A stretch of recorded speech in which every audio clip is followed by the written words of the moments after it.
صدیق را به خواب من شب ابوبکر در خوابم دیدم. میگه از روح و گل و صنعت او میگه یک ایمان گرفتم، آن امن الناس بر مولای ما. او امامی پیغمبری ما میگه ابوبکر. او رفیق قبرای، رفیق غارای، جنازه پیامبر خونده، پیامبر به دستش در گور مونده.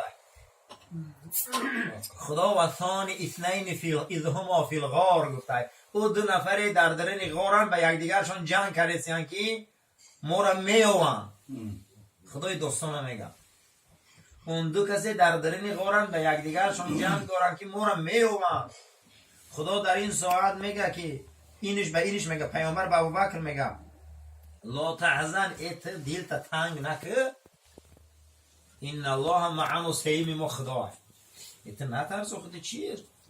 هر آینه خدا بالا میکنی زیقی میکنی، تو غمگین نشو، خدا رفیق مونه یخی.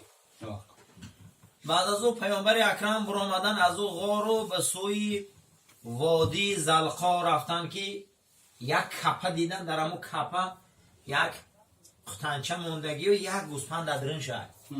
نزدیک شدن.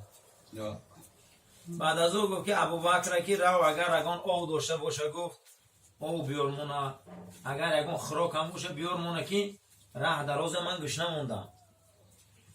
پیامبر میگه دورتر رسیدگی بود، ابوبکر صدیق اومد و میگه پرسیدم که یک کمپیر میگه پشم پوفیسه وای خیلی شوکو پشم زده است. گفتم مادر اگر اجازت باشه او دوره گو ندارم، گو یگان اوزوقه گو هیچی نداریم خونه ده، گو همین هم مسافر دارم که گوسفندا رو علاوه من همو کش هروندنی بردگر هیچی نیست. تا اومدن هوای نگاه میکنیم همو بیای به اپلاشوی میخنم وقتی هیچ کس نیست. خیلی دوره کمبیزاتی اخی چه هست نگو دوره. با اومدم میگه پیامبر در رسول الله بگفت که در خانه شگون چورپا داره. من گفت که بله یک گوسفند داره و در همون جای. گفت اجازتش پرس هم گوسفندش بجوشیم. با اومده میگه کمپیر را پرسیدم که کمپیر خندید، یه حدیث امام بخاری خندید که من یک سو شد کسی را بعد دیمش کسل در بدن او خون نداره و یک جای شیر میوش مو او یک سو شد برا نداره. خندید که شما یکم مسخره کردید مرا. بگو اگر اجازت باشه گفت همون کوزتون بیاریم و جوش من میره. موارد میگه کوزه دست جناب پیامبر دم مونده، با رسول دست میگن بالای کاسی گوسفند موندن. بسم الله گفتن همین سینه گوسفند قبیدن که مثل میگه همین انگشتای دست باری اج سینه میگم شیر ریختن یه دری خرما داد. خرما پر شد میگه یک کمپیر کجا میدونه اخی پیغمبر حیران شد. گفت یگون چه بود دارن کیانیو در حال جوش شیشت حیران شد. خرما را پر کردن، ابوبکر نوشیدن، همشون نوشیدن. با یک تای دیگه جوشید در دست همون دو کمپیر ده. مگه ویرا قدیم مسافر میخریم و رفتیم. بعد وقتی که وادی را پایان شدن اینها به بنی اسلم گذشته رفتن که مسافر گوسفنداش آورد. در ختم پرداخت و گفت کمپیر شیره کی آوردت؟ یک گفت من اگر یک کار گندم تو گمان میکنی که من آسانا نقل دارم. دو آدم اومدن، یک تاش خیلی خوشبوی خیلی آدمی زیبا ما در حیاتم اینا پیر شدم من ندیدم خیلی زیبا. توبه کردم گمان کردم که این یگان ملائکه بود، آدمی ملکوتی بود، همین بدنش ای شیر سفید است. و هم دور استاد اومد همین بالای گوسفند در دست مولیدنم سینه‌ش همین خیلی کرد، همین خشم نوشیدن بوتدن نوشیدن دادن. مسافر میگه دو همین پیری تیاق پرت و دادیم خمید پایین رفت پر اخبار بلند شد دید اومد مسافر درم پیش خرماشش گو یا اسفایی کمپیری بی عقلی امروز گو خراج گو پیغمبرشون بیرون کرگیان خدا گرفتگی گو نمی خبیش کپادخ محکم کردم اونی من بیام. یه گفت تو میدونی که را باید دای دستت این همی آخرون پیامبر بود همی رخ دیگه گذشتگی. در سال هفتمی از هجرت همین مسافر کمپیر آمدن ایمان آوردن در همین قبرستانی بقی خوبه. رسول الله قبیله اسلم آمدن که قبیله اسلم 100 نفر بودن. ابوبکر صدیق در آمد دعوت کرد که کلانشون آمد رسول الله صحبت کردن درباره نصرانی و عیسی علیه السلام که 100 نفر از بنی اسلم ایمان آورد. اما قبیله هم باشه ایمان آوردن. پیامبر گفت این قبیله اسلم ایاخی سلامت همی و یوده سلامتی نترسه دیگه. همین در آمدن مدینه منوره ده بود که زبیر ابن عوام یزنه زبیر ابن عوام بچه عمشون از تجارت می اومد که رسول الله را دید. میگه تجارت من کرد و اومد دستای پیامبر بوسه کرد. در یک روایت پای پیامبر موچه کرد. بچه همشون رسول الله زمین داشتن و زبیر گفت دقیقه پیامبر شیشت رفت شتر اما کجواش چپا کرد و قیمتترین لباساش هوی کرد. لباسی سفید بود. میگه گفت که همین یمن آوردن گفت بسیار اینا شاخو میپوشن دو تا بود. میگه با هر دوش هم سفید. یک تاش در ابوبکر پوشان میگه از جناب پیامبر گفت که لباسی نو قدیم مدینه دروی.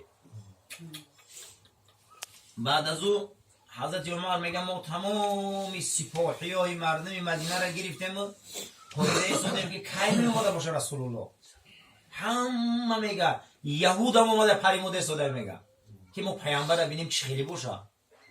همین مدینه او وقت همگی 900 خوجگی بوده میدچه بوده.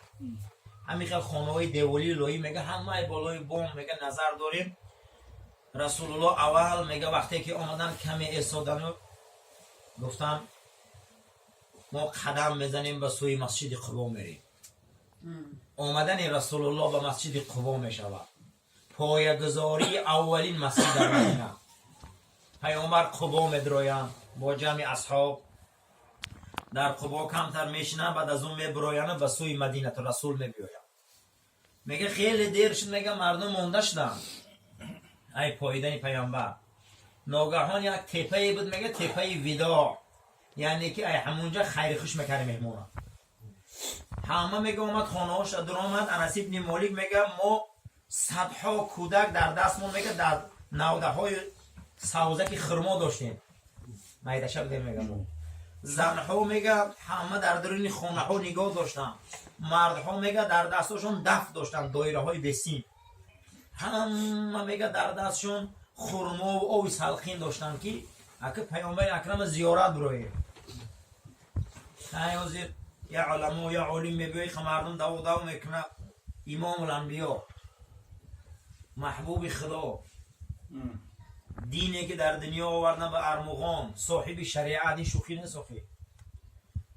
یهودی میگه بالای بامش خرما را یک نیمه میکرد. میگه مبارک فوری در کتابش میبره که ناگهان از تپه وداع نظر کرد که دو مرد سفید پوش یکی در شتر یکی شتر قبیدگی 4 نفر به سوی مدینه میبیایند. یهودی خرما را پرتافت دوید برای که یهودی ها در مدینه بسیار بودن. گفت ای مردم گفت کسی را منتظر بده که همو ای پیش تپه وداع نمایان شد. این همو پیامبر های. بعد از اون میگه حضرت انس بن مالک میگه که یک صدا و نعره شد که پیامبر اومد. وقتی میگه پیامبر اومد میگه اون روز میگه گمان کردیم که مدینه قیامت های. مدینه میگه آدم شد. میگه که همین کوچه ها ده میگه کودک ها میدوان کمپیرا میدوان زن ها میدوان جوان ها میدوان پهلوان ها میدوان. یکون جای مدینه میگه به آدم نیست. یکون جای مدینه میگه به آدم نیست. حتی میگه همون روز میگه شترها را ابن قدامه میبیاره. میگه شترها را در چراگاه میبرن. شترها گشت مدینه میبیاین. چراگاه نمیرن. میگه شترها میبرن با در ایلا میبرن. میگه با شترها پیش مردم دویده میبیاین. مدینه را اطرافش میگه در شتر بود. همون روز میگه جناب پیامبر میگه وقتی که نمایان شد بالای شتر ده میگه سواران میگه. بعد میگه مردم هم با کوچه ها ریختن. در دستاشون میگن دستمونهای گلشون با صدای طلع البدر علینا رو میگه خوند آمدن. میگه وقتی اومدن میگه در گرفتنی لجام شتر پیغمبر جنگه. میگه این شتر پیش نمیره. همین در شتر میگه خشونو پرتوفتیم مردم که ما هم لجام قپیم. این پور قبیده میگه این دمشتر قبیده میگه. همین رسول الله در همون بالا پیش ای همین آمدن پیامبر بین دارنده های مدینه یا بحث خیست. کلان شونده های مدینه گفتند که پیامبر میبیا در بستانسرای من میسته. دیگری گفت در باغ من میسته. اینش گفت در منصر من میسته. و ایش گفت در خانه من میسته. اینش گفت من شتر میکشم. و ایش گفت من گاو میکشم. اینش گفت من گوسفند میکشم. در خانه ما میسته. در اینجا مردم همه نعره زنان که پیامبر هم خیل میکنند. در این مجلس مرد بود با نام ابو ایوب انصاری. ابو ایوب در خونش یک کورپچه داره و یک نمد داره و یک خونه تگش پدواله بالاش خونه خود زندگی میکنه. همه قچی داره و یک بالیش فقیرای نادارای در همه بین دارنده ها سخن دراز کرده نتونید پیامبر خونی من میبیویه برای که نداشتی چی هیچی گفتن نتونید بیام.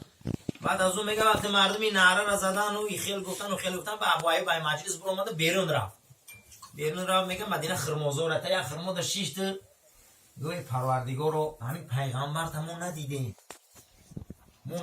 قدر همین عاشقیم مشتاقیم که اوی زیارت کنیم ایمانش آورده ندیده داعیاش آمدن دعوتگراش همین مردم درنی همون میمخونش تگی همش نعره زدی سیان که خونی من میبیو خیلی و یا دارن یکی میگن پیغمبر خونی من میبیو من غیری همین یک کورپچه و یک بوریو و یک خونه کمبغلی چی ندارم اکه همین من خودم مراجعت میکنم میخدو نمیشه که همین پیغمبر تا خونی من بیاری فقیر بود نگده نمیشه که همین پیغمبر تا خیلی که من تا مراجعت میکنم بیار همین خونی من ده بیار همین یکم خونی من ده مهمان شواقی وقتی که این نعره شد میگه اینو خیستن و لجام قبیدن که خونم تیاره بستان سرام تیاره میما خونم تیاره شتر تیاره مای پتیاره پیامبر اکرم صلی الله علیه و میگه که فقط پیش شتری من هوی کنه شما همین شتری من در کجایی که رفت خوب کرد همونجا جای مکانی منه التماسون میکنه گو لجای مرا نقفیست هر ده شتری مرا حدیث امام احمد جناب پیامبر گفتن که جبرائیل لجام شتر ما آورده پیش خونی ابو ایوب ده بست در این حوالیش ده جبرائیل همین میگه قپید آورده گفت این همین جا ده مستی انا بینیم که خدای همه اما کسی به خدا مراجعت نه جاش کجا میشه آورد خونی ابو ایوب انصاری ده خلق زیاد میگه ابو ایوب که باور نداره قفوای نوگاهم داد زدن او چند گریه کنه ده خده ای خدا زده ای پیامبر خونی تدر آمده شتری پیامبر در خونی تای اوکی چی خیل میکنی میگه همین ابو ایوب میگه یه زور علیفه کرده مسافر میدوه زنش کفته سکی سکالت تو کل امیه او چند گیریه کنه ده خدا زده در کجایی که پیامبر خونی من اومده زنش میگه خورات کردسته ای پیامبر خونت اومده خیلی در تاوی کرد میگه در روی کردیم عوف ابن ابو جعفر میگه در همون جامعه سودگیم دیدم که پیامبر همین شطور فرامد مردم پیامبر خونی ابو ایوب بردن همین من خیز کردم میگه شطور گرفتم اوغلم در آوردم که شطورش اوغلی من میسته اگه او خونی ابو ایوب ده شطور بانوش من خدمم سیدکاهاش میگم آدم اکو میگم همین سیدکاهاش بریده میگیری همین ابو ایوب بر وقتی کورچه دادن همین سیدکاه رو بریده برده بجا کرده که در خونی خمون میسته همین خمونی آدم نازمه میگه سیدکاهش من بردم موندگیم سیدکای جناب پیامبر رسول الله در اومدن خونی ابو ایوب ده همین پدوال ده جاش کردن همین مردم مدینه میگه سحر و عبید و بیگه زیافت میبیارن در توقع پیامبر همه میشینن روزه میگه بالا یک ترخص میشه و همون خرمه آب زنی ابو ایوب میریزونه او خونه پیشران در خونه بود میچکید و خیلی بالا پیامبر در تا اگه او پایان نگذرفته پیامبر بیرون میبره که او پایان نگذرفتم ابو ایوب کرتش قدی یزورش برو آوردم او خوخ کرده است که خونه پیامبر تر نشود رسول تبسم میکنن. بعد از او یک هفته گذشت پیامبر خیز زاغنو گرفت و گفت که مسجد پیامبر انمی خونه ابو ایوب میشود امروز حولی ابو ایوب مسجد جناب پیامبر است خشو به حالی کم بغل خدا داد یه حولی را مسجد چقدر خطون دیگه ما ندیدیم امروز جسدی پاک پیامبر در رو حولی خواه امروز همو خانه در پیامبر اکرم بود ابو ایوب همو خانه کم بغلی را داد برامد رفت گوه که من خانه در زندگی نمیکنم من خیلی شما حضرت من رفتم دیگر جا را بروزی کم بغلیش وقتی که جسدی پاک جناب پیامبر در حوالی ابو ایوب انصاری بوده امروز خاندان ابو ایوب مسجد جناب پیامبر است خشو به حال ابو ایوب انصاری میبیاید و در زمانای مروان ابن حکم مروان روضه مبارک جناب پیامبر میبیاید که یک موسیقی داره میبینه این بعد خلیفه حضرت معاویه یا موسیقی داره میبینه ریشش در کندی سینه فرسوده می قدر سری گوری پیامبر داد زده گریه داره و مروان میدرم میگه چی نره میزنی گریه میکنی؟ پیامبر گفت من رنگ عیسی باری بسیار در حقم گیره و نولا خیلی نکنی که میگه آوه چشم تازه کرده. مروان امیر عالم اسلام امیر خلیفه. بگو ای مروان، بگو لبای، گفت تو مرا نشناختی؟ گفت نه. گفت من ابو ایوب. که مروان خلیفه میگه گریه کرد. گفت ابو ایوبه که پیامبر مهمون کرده بود؟ گفت بله. ابو ایوبه که حولیش داد به رسول الله رفت؟ گفت ای مروان، با چشمی سر دوری ایره ندیدی تو؟ یا بعد به دنیا آمده بودن اخیر این چشمی سر خدیگه و یه آدم در ایجا خوبتی را ولی ندیدی. اگر با چشمی سرت میدیدی که ایره خدی زندگی میکردی ترم رنگی ما خون گریه میکردی. توری ندیدی خیلی آدم ازو در حق سوزیشه که در سینه من تو را نمیدونی مرو غم نتی مرا. مروان ابن حکم وقتی این سخن میشنا بیرون میبرو. در زمان خلیفگی حضرت علی ابو ایوب زمین بصره میبیو که عبدالله ابن عباس والی بصره بوده. میبیاره در قصرش ابو ایوب جا میکنه. ابو ایوب قرضدار بوده 4000 تنگه.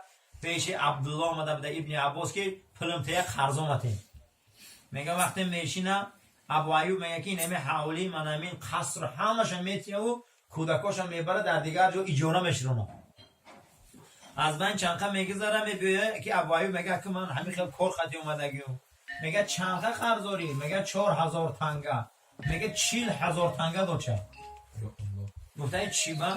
گفته واه نخواه که من مهمانداری پیغمبرم به نصیب ای خونه برورم. میدونی تو کی؟ تو پیغمبر مهمون کردگی. یک دویم بشت قصری من آمدی در آمدی من کودکم ایجا برو وردم که ابو ایوب خانش پیغمبر دادگی که کودکای من تر غم نتیم. همین انسان گوروش امروز در استانبول هست. مهمانداری جناب پیغمبر حوالیش پیغمبر داد. همه آدمی که یک کورپچه و یک بولیش داره در حیاتش. همه آدمی که فقیره. همه آدمی که میبره بیرون گریه میکنه که پیغمبر خونی من بیایه خدا. ترکیه در استانبول در خواه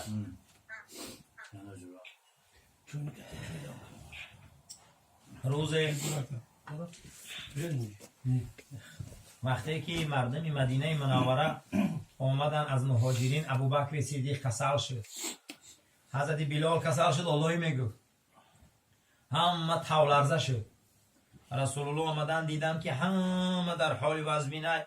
بعد میگه در مدینه دست برداشتن گفتن خدایا ابو جهل عقبه صفوان و شخصای سبب شدن که ما مکه را ترک کردیم.